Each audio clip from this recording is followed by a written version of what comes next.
I went crazy there. 26, 15, 10, 9, and 3. If I would have got one more steal, that would have been crazy. Just kind of give you guys a hint on some of these badges, what some of the better badges are, and what I kind of look for. You know, being a professional in this, what I think you need or what the essentials are. I think there's a difference between having more of your casual badges that you kind of just want to have fun with in the park, and more of like the necessary badges that you need to, you know, secure wins and secure points, or even stops. Me being a power forward, if I was gonna, let's say we're going into like pro-am and I'm working out of the corner on offense, some of the things that you need to look for is when you go get a bucket out the corner, it's more of like finishing at the rim. And the two badges that you need to really think about first in the tier 1 section is your acrobat and your giant slayer. So your acrobat, if you read it, spin, hop, step, euro, cradle, reverse, and change shot layup attempts, receive a boost. So for me, one of the things that I do out of the corner, I like to do euros and hop steps out the corner, and so this is going to really help with that. Another thing, the giant slayer, you're going to always need this badge because when you go to finish in the paint, usually most of the time there's a center in there, so you want to have at least a little bit of giant slayer to be able to finish over bigger players. And then once you get to these tier 2 badges and then the tier 3, finishing isn't like a primary thing for me on my build that I made, but since I do have a little bit of finishing, one of my favorite ones is limitless takeoff, because it's going to help us take off more from like the free throw line instead of like having to wait until we're right under the rim. So I always have that just ready to go. I wish I could make it a little bit higher, but silver's fine. The Aerial Wizard I thought was a pretty cool add to this year's NBA 2K23, because it gives us just, I mean, it's pretty much like Lob City Finisher, but they changed the name. But yeah, I think lobs are way better this year. I think they're going to be used way more. If you guys haven't been using them in 2K23, this is definitely the year to be using Aerial Wizard, because especially in Pro-Am, I think wing cuts, backdoor cuts, and just throwing the oop is going to be way more successful, and I think it's going to help you really get buckets this year, because in 2K23, guards I think are really struggling to score, and having a bailout and having their teammate just cut and help them make job easier is what we're here for. And then tier 3, like I said, if this was my main thing was finishing, this tier 3 would be awesome, because I would go posterizer, maybe a little bit of rise up and bully. But that's more, I feel like, for a center. They need a lot of finishing. For me, I don't, so I just threw it on bully. Improves a player's ability to initiate contact. So basically, you know, this and posterizer I feel like are really going to help you with your contact dunks. So I feel like if you have both, you'll definitely be a force in the paint. And then if we go over to shooting, like I said, I still need 3 more shooting badges, but right now I do have some of the primary ones.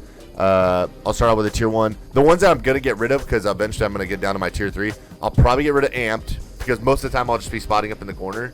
So I don't think necessarily like I'll just need too much amped where it just reduces the fatigue. Like when you're fatigued and maybe you're like your jump shot's a little bit slower, that's what this badge is for.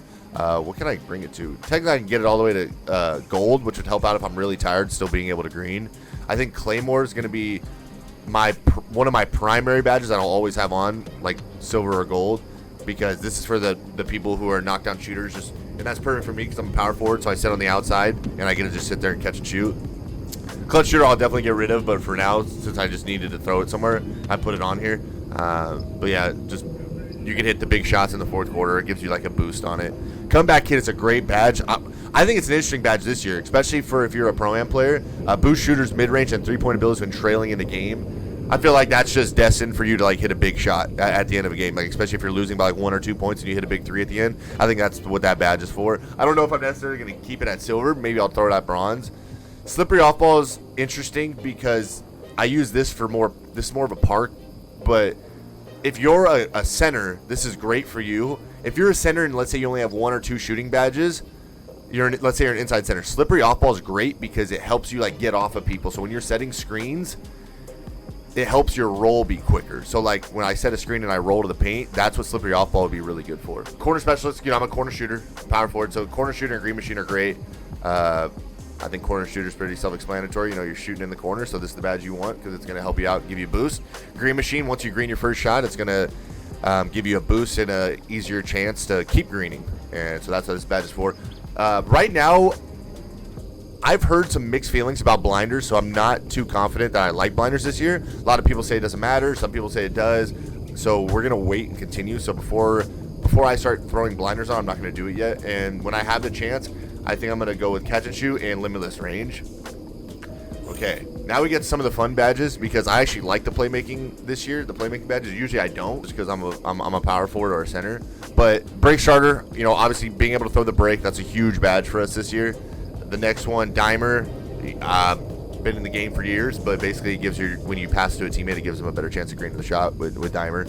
Floor general, each time you add a badge color, so when it starts at bronze, you add 1 point to everybody's attributes. 2, or if it's a silver badge, it adds 2, gold 3, and then HOF 4, but I only get it to silver.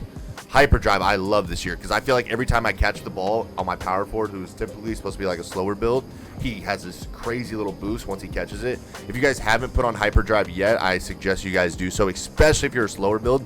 But I've also told the guards that I work with to throw it on, and they actually see an improvement as well. The second, let's say they catch it at the top of the key and they take their first step.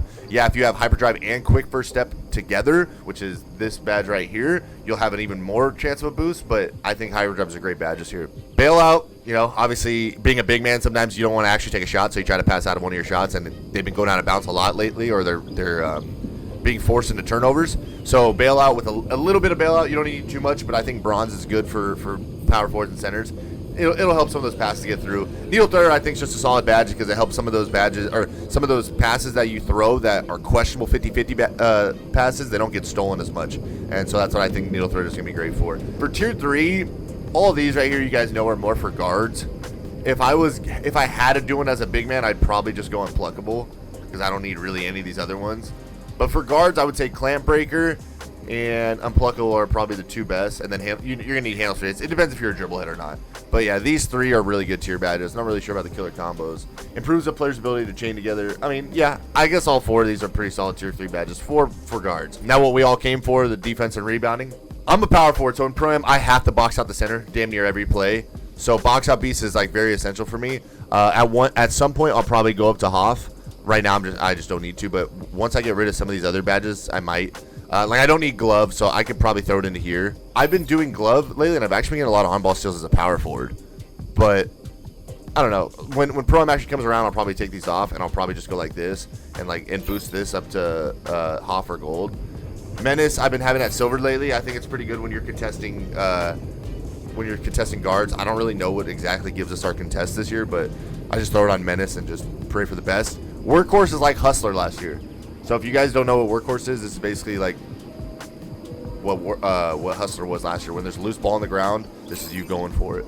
And I've seen a lot of improvement with that. Like, I like it a lot. A Challenger, I like this one. Pretty much kind of like a Menace, but it's for the perimeter shots. This is when you get a lot of contests on these. Clamps, you know, when people run into you, get a better bump on them. But I'm a power forward, I'm not a lockdown, so I don't need it too high, so I only keep it on silver. Interceptor's my huge badge. This is what I want to be my core badge, and you guys can see I'm almost there. But, you know, this is you getting all those lurk steals, all those lane steals, and then rebound chaser's a big one. Out of the tier 3 badges, rebound chaser is huge because I got to be able to compete with some of these centers grabbing boards. So eventually I want to get this to gold, and maybe even a core badge, and then anchor. Anchor, when I have the opportunity, I'm gonna throw this in because anchor is. I've seen a lot of people who use anchor get a lot of stops in the paint. This increases the ability to block shots and protect the rim at a high level. Right now, if you don't have these on, if you don't have anchor on, it's actually a little bit tougher to get stops in the paint. So, but I saw when one of my buddies had anchor on maxed, he was getting a lot of blocks, a lot of contests in the paint, and I feel like that and rebound chaser are the 2 big core badges. Me being a professional, I don't need pogo stick, or I don't like to use pogo stick because I know when we go to the league, into the 2K League season, we don't have pogo stick on our players, so I try to get used to not relying on pogo stick as much. And then brick wall is mostly for centers because that's setting big body screens. I don't really need to do it that much as a power forward. But yeah, so those are the badges I'll be using on my power forward. Let me know kind of in comment sections of Twitter, here on Twitch, whatever you guys might want, builds to go over, badges to go over, or just maybe SIGs, anything like that, and I'll try to get to those.